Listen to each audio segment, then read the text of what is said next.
Hi, we're live from Paris with a full news hour. Thanks for joining me. I'm Cyril Vanier. Coming up in the show, we'll get you a full roundup of developments in Egypt after the military toppled President Mohamed Morsi late Wednesday night. Our correspondent has a first-hand account of what it was like in the streets of Cairo. And we'll get analysis on where the country is headed now, and we'll also detail the business angle with Matthew Warren. The economy may have played as big a role in toppling the president as the military.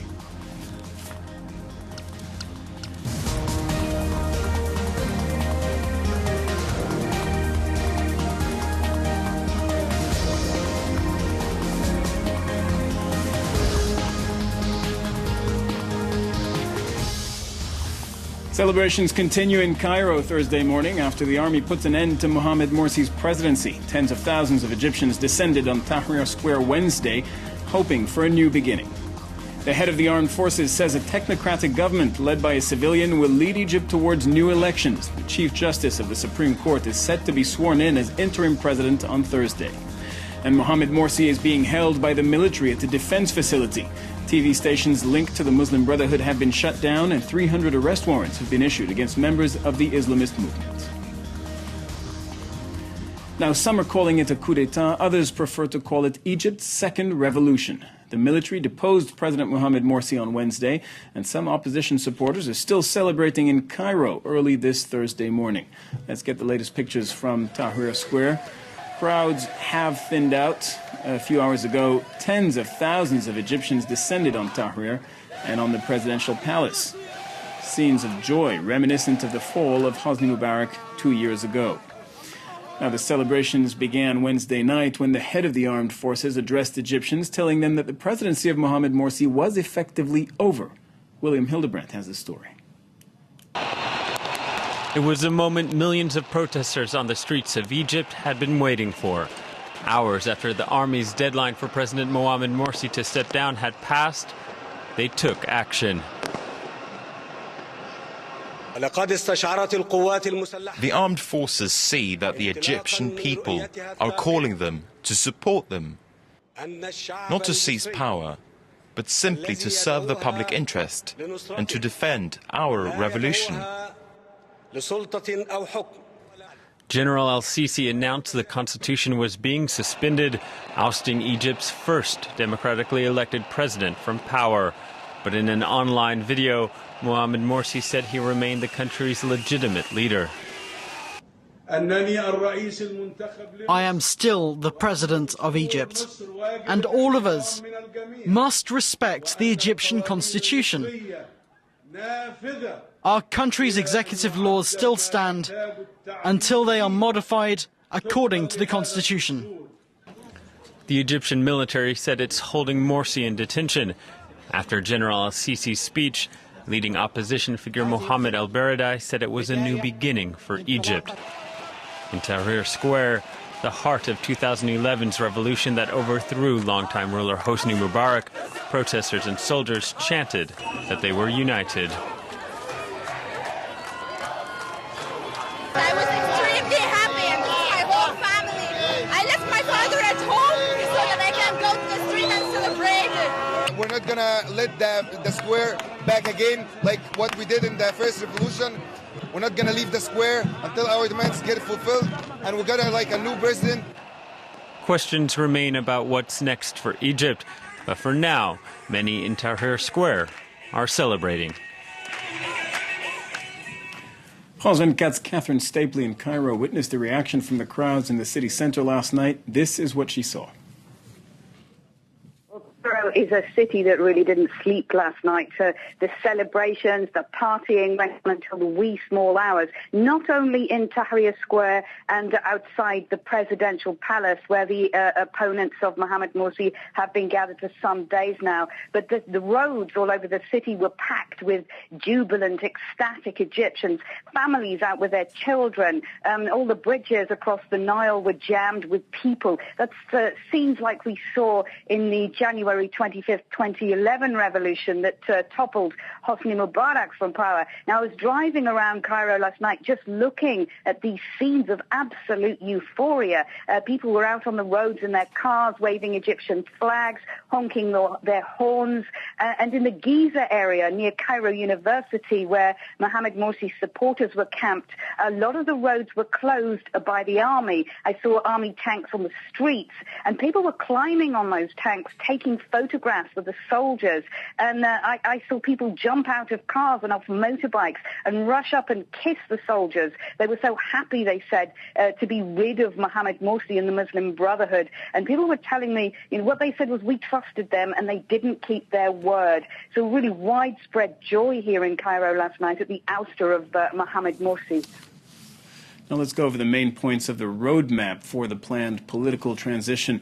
The Constitution has been suspended. A new team might make amendments to the Constitution. The Chief Justice of the Supreme Constitutional Court takes over from Mohamed Morsi as interim president, and he's scheduled to be sworn in this Thursday.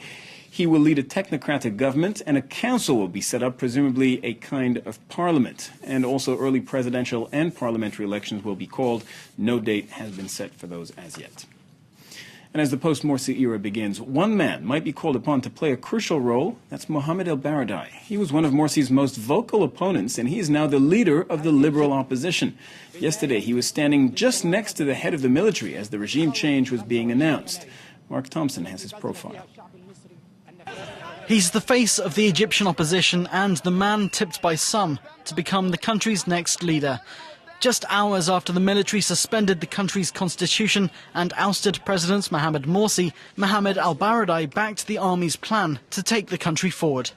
I hope that this roadmap will be a new starting point for the January 25th revolution, during which the Egyptian people made so many sacrifices, but were able to recover its freedom, dignity, and achieve what we all aspire for, a social justice for every Egyptian.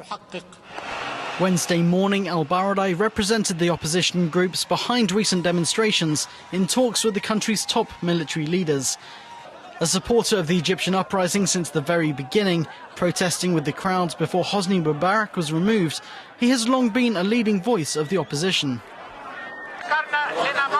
We have an essential demand: the departure of this regime and the start of a new phase, a new Egypt where every Egyptian will live in freedom and dignity. Born in Cairo in 1942, he began his diplomatic career aged just 22, serving at the Permanent Mission to the United Nations. In the 80s, El-Baradei joined the International Atomic Energy Agency and was a three-term Director General. In 2005, he won the Nobel Peace Prize along with the IAEA for their efforts in preventing nuclear proliferation. Widely critical of the army's management of the political transition after Mubarak, El-Baradei considered running for president before pulling out of the race and labelling the elections a sham. His work in the US and Europe has led to some dismissing him as out of touch with his country's politics. But his popularity has grown alongside discontent towards Mohamed Morsi. His selection as the voice of the opposition could put an end to the rivalries and lack of organisation which long plagued Morsi's opponents. International reactions to developments in Egypt have been ambivalent. UN Secretary General Ban Ki-moon says he is concerned by military interference in the country's politics. However, he did not actually condemn the move, and he stressed that anti-Morsi protesters did have legitimate frustrations. The U.S. also crafted a carefully worded response. Philip Crowther in Washington explains. It's difficult, and the detail really can be seen in whether the United States is calling this a coup or not. The U.S. government has decided not to do so far. There is a very good reason for that, a legal reason. The United States, for legal reasons, cannot give any military or economic aid to a country where the leaders have come to power through a coup. If the United States admits that that is the case in Egypt, that puts them in a right legal wrangle to be able to keep the kind of relationship that there is right now. And that is a very, very tight military deal, $1.3 billion already promised to the Morsi government and the military for next year. Of course, now absolutely everything has changed. Barack Obama, for that reason, has decided to direct all US agencies involved to have a close look at how the upheaval and the ouster of Mohamed Morsi might affect US aid. That is something that the Obama administration will have to discuss and come clear about in the coming days. What are the reactions in the region? Let's go to Tunisia. France 24's Misha Benoit-Lavelle is standing by. Tunisians paved the way for the Arab Spring 2 years ago, Misha. They also elected an Islamist government after toppling their previous ruler. How are they reacting to what's going on in Egypt now? Well, certainly all eyes in the country are on the situation in Egypt. Even with the first state visit of the French President Francois Hollande, it's really been eclipsed by the tumultuous events going on in Egypt.